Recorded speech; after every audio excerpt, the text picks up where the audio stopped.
singing this. Good morning, everyone. Oh, I like that. Welcome to North Dakota Go ahead. today. We'll be over here. Go ahead and sing. You know, No, it's I'm about not. time to refresh that. We'll get some vocals going. Yeah. We'll Yeah. harmonize with you. Our own jingle to get this day going, this broadcast going. I'm I think meteorologist. that's what people want, right? Werosta. I'm hope so. I'm Wayne Wolff. Thanks for joining us this morning. Happy Tuesday, everybody. Happy Tuesday. Happy Tuesday. Yes. So see, we could just keep going throughout the week, and then we do Wednesday tomorrow. See, it could be a full song. That's right.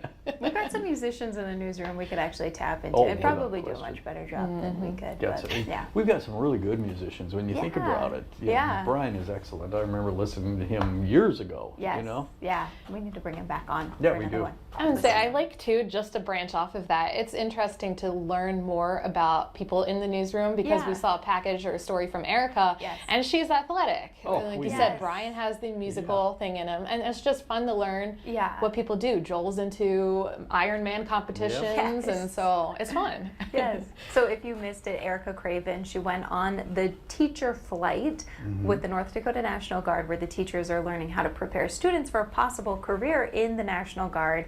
And so she was rappelling off of a Yeah. side of a building in Camp Grafton. It was so neat to see. She was explaining to me a little while ago, she said, but it took me a while for my hands and things like that. And I'm like, I watched the story twice. You look like a natural. And you're like, I'd be face flat. That's what Hope and I were saying. Our faces would have gone down the side of that wall, and yeah, they'd be We're picking up the upside down pieces. dangling. Yeah, boom, boom, boom, boom. Wayne, why do you have a big Band-Aid across your face? Cartwheels with no effort, right? Just Right. go swinging down there. Yeah, it was amazing to watch her do true. that. Yeah. It is fun to learn about all the hidden talents of people in our Oh, newsroom. it That's is. cool. And Yeah. there's a lot of them. You know, we were talking about music just a little bit ago. Just as a tease, coming up later on the show, we're going to talk about the top selling concert bands. Which bands Okay. Okay.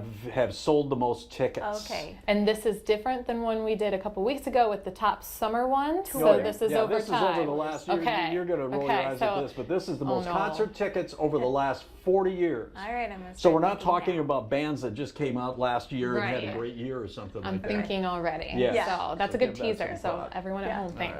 All right. Well, if you like beer, I don't know. Yes, Yeah? I do. Yeah. This may pertain to you. A shortage of CO2 could make for some very flat beer or soda, or as I call it, pop, right here in the United States. A shortage of the gas is especially worrying craft breweries that are around the United States. Some are stopping production and actually cutting jobs. But one brewery in Kentucky found a workaround. They tapped into the beer's history books, and they're bringing back an old German technique. It's called sponging to keep the beer bubbly and foaming.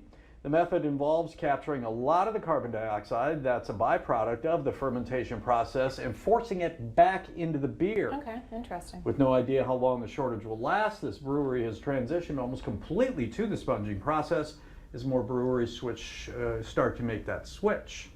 I mean, you just cannot have a flat beer. No, you can't, but Yeah. I mean, it's all these kind of things you don't think about. I know. Whoever thought, well, now beer, because we're going to have a CO2 shortage, we're going to have trouble having fountain pop and beer, Yeah, you know? I know. Isn't that a bummer? It is. I didn't know about this CO2 shortage on the horizon, but it is very real that they're Evidently. talking about. Yeah. Back home in New Jersey, I forget what the drink is called, but it's a flat Coke basically, Oh, and it is okay. so popular. Really? I forget what and it's almost a slushy too, but it's really good. So I could see that Interesting. going into people's lives. Yeah. But Okay, there I have you to go. remember the name of that. I'll get back to you on that one. But Okay, that's Can Yeah. you guys drink a flat soda no. pop? I'd rather not. Would I you? could drink a flat beer. I kind of because Yeah. the bubbly and it Not always leave it out goes long through enough. my nose. This is the look of So- surprise. And then you get the burps. Yeah. It's honesty here this morning. So Actually, and this is, I don't know how strange this is, but if, let's say you've got the 20-ounce bottle of pop and it's been open for a while and it Yeah. loses some of its bite, Yep. I actually like it better that way. Oh, really? Yeah.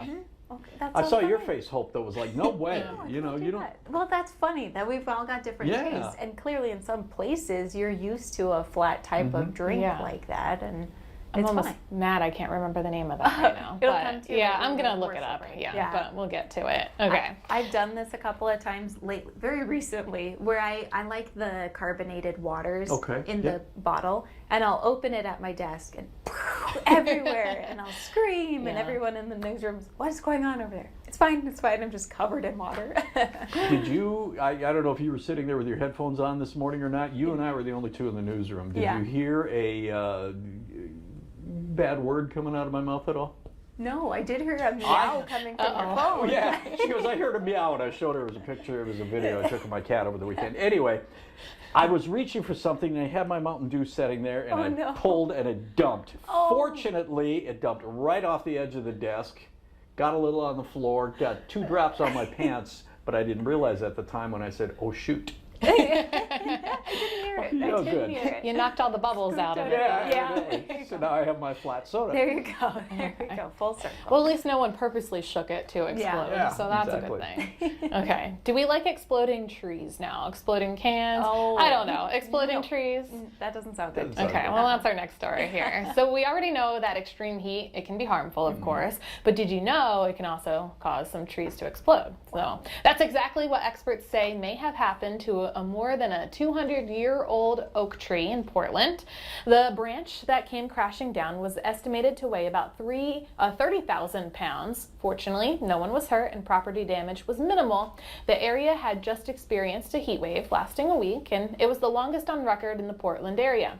Experts say it can cause thermal changes inside the tree in the wood tissues and build up gases inside the wood. Scary. No kidding. Yeah, that's a heavy, heavy tree branch, so somebody could have really been hurt. It's a warm summer day, you're in the hammock under that tree, Oh, right. and all of a sudden, boom. Kaboom. Kaboom. Yeah. Yeah. I'd never heard of that before. I'm almost like, you know, sometimes when you have wet wood on a fire, I'm thinking the crackling, it's probably expanding too and evaporating, Sure. but that's kind That's of what right. comes to mind for this one. It's the gases inside Yeah. the wood there. It's a nice Yeah. sound, it's soothing. Yes. Not in that case. When it's No, off not of when a it comes down. 30,000-pound tree branch. Wow. Okay, I wouldn't say it's too early to be or too late in the day to be thinking about breakfast, right? That's still fair game. 9 It is. a.m. It's think 9 so. a.m. Yeah, I okay. think so. Well, I think it's always a good thing to be thinking about French toast, though. Sure. Wendy's is coming out with a new breakfast